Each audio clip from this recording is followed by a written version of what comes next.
Hi folks, and welcome to A&P with Dr. O. In today's video, we are going to start looking at some of the systemic arteries and veins.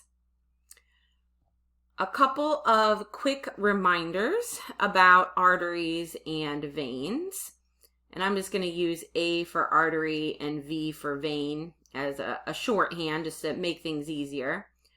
Arteries, they are going to take blood away from the heart.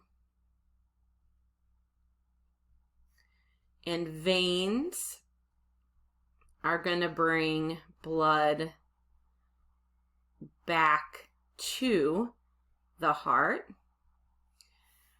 Other things to remember: the color red means that the blood is oxygenated.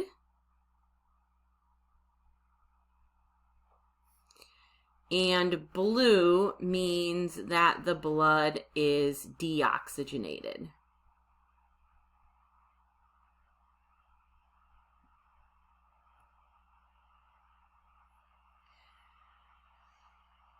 Let's go ahead and start with the vessels that are going to be coming from the aorta and the superior vena cava.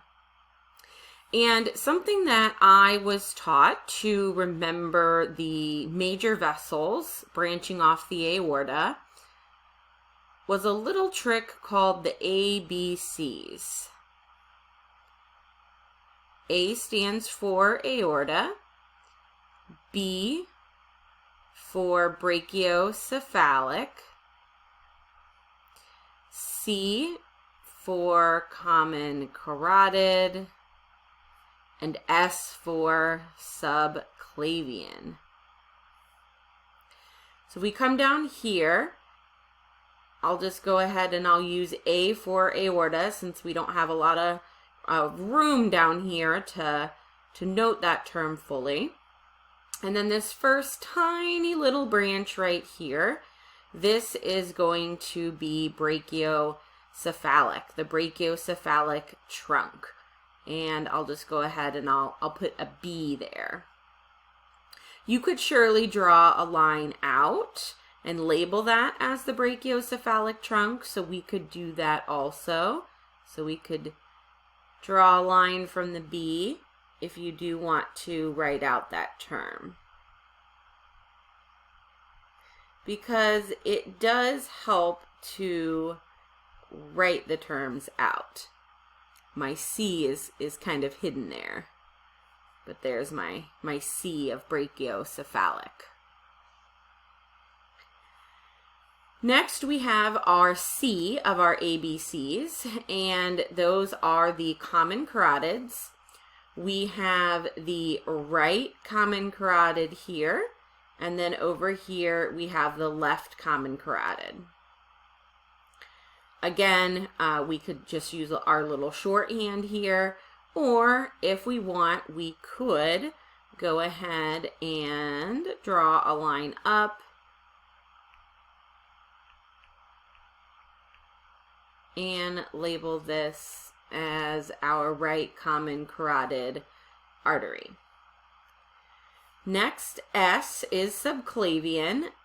So we've got our subclavian arteries. We can do the same, where if we want to just kind of label one, this would be the left subclavian artery, and then over here would be the right subclavian artery. Some other tricks to help you remember the names. The name usually is going to tell you where the vessel is located. Knowing the landmark terminology that we began A&P 1 with is very helpful when learning the names of the vessels, because we use a lot of that terminology.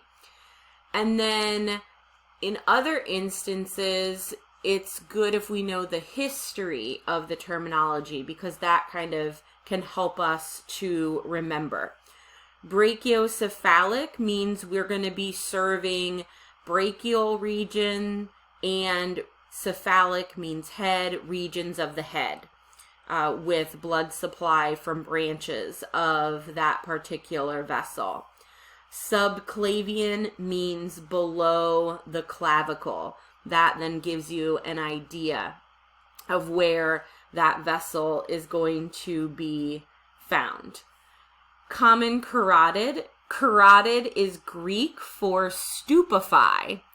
And the way they came up with this name is that if you put pressure on the carotid artery and block the blood flow, that blood flow is going to the brain.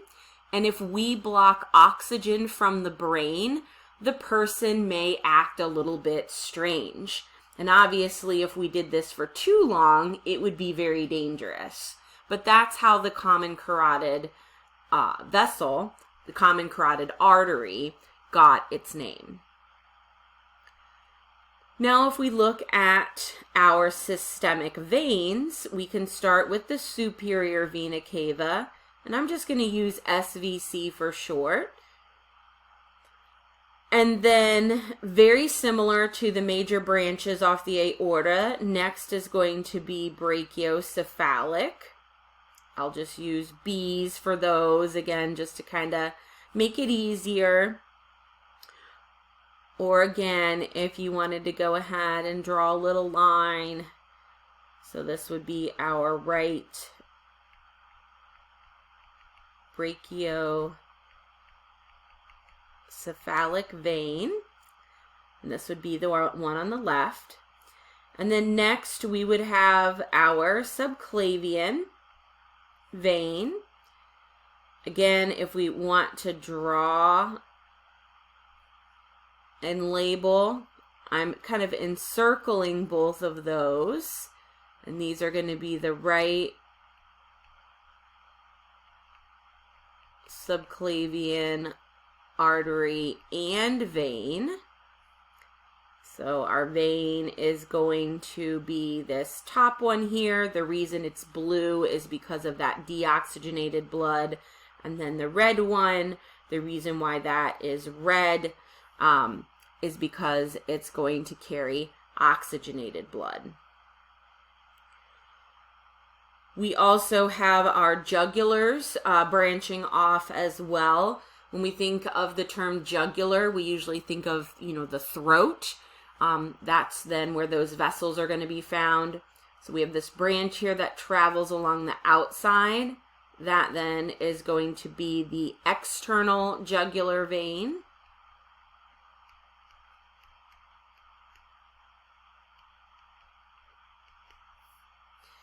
And then we have this branch here and this other branch over here. This one's a little bit easier to see. And that these branches are going to be the internal jugular vein. I didn't leave myself a lot of room here, so I'm going to make that arrow go all the way around, and then this will be our internal jugular vein.